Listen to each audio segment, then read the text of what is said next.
News tonight, Democrats say they will force Bob Mueller to testify about his evidence on Trump, with the leaders of key committees now teaming up. Intel Chair Adam Schiff announcing a plan to ensure one way or another Mueller will testify, with the Intel Committee linking arms with the Judiciary Committee on the request to press Mueller's hand.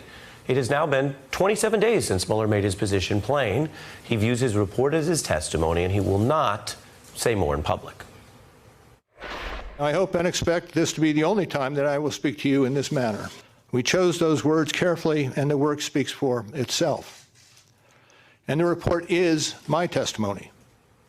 Ever since that day, it's been clear the only way Mueller would speak is not voluntarily, but to get a subpoena, and Democrats haven't done that yet. Now, there can be sound reasons to negotiate, to take time, but it's been quite clear a Mueller hearing is going to probably require a subpoena, prompting many Trump critics to question when House Democrats would act and whether some Democrats are letting Trump off the hook like Republicans are accused of. Judiciary Chairman Jerry Nadler recently broke the news they would press Mueller to testify by the end of the summer here on The Beat. We're carrying on conversations with him, and he will come in, and if we have to subpoena him, we will. Would that be, say, by the end of the summer if he doesn't come in? I would think it would be way before that. Way before that? By the end of June? I'm not going to comment. I don't know. Since then, a few more members of the House are backing an impeachment probe. The number now up to 76 Democrats and 1 Republican. The time has come, Mr. Speaker, for the House of Representatives to begin an impeachment inquiry into President Trump. That was Congressman Himes just yesterday making that case, while privately other Democratic leaders say, look, they need more public support before members in swing districts can really get on board. An activist group is now trying to build that support by bringing the Mueller report to life, with Kevin Kline as Mueller and John Lithgow as Trump. I hope you can see your way to letting this go, to letting Flynn go. He's a good guy. I hope you can let this go. Comey agreed that Flynn is a good guy, but did not commit to ending the investigation of Flynn. This Russia thing is far from over. I just fired the head of the FBI. He was crazy, a real nut job. I faced great pressure because of Russia.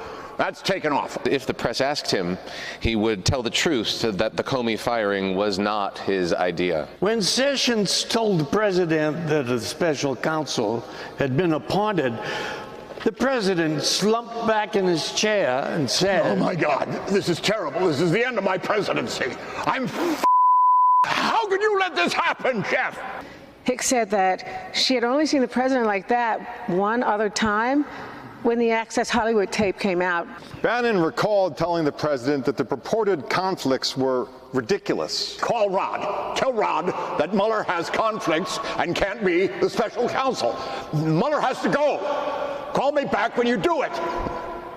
That evening, McGahn called both Priebus and Bannon and told them that he intended to resign.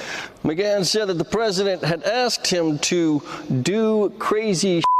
Hey, he's the president of the United States. He retains his pardon power. Nobody's taking that away from him. Cohen said he wanted to protect the president and be loyal to him by not contradicting anything the president had said. If we had confidence that the president clearly did not commit a crime, we would have said that.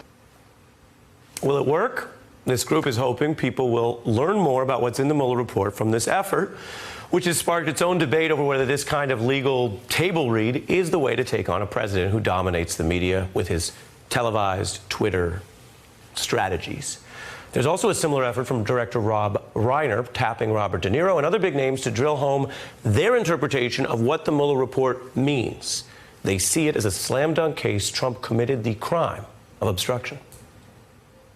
All throughout the investigation, he repeatedly tried to stop it and cover up his wrongdoing. There's a legal term for that, and it's a crime.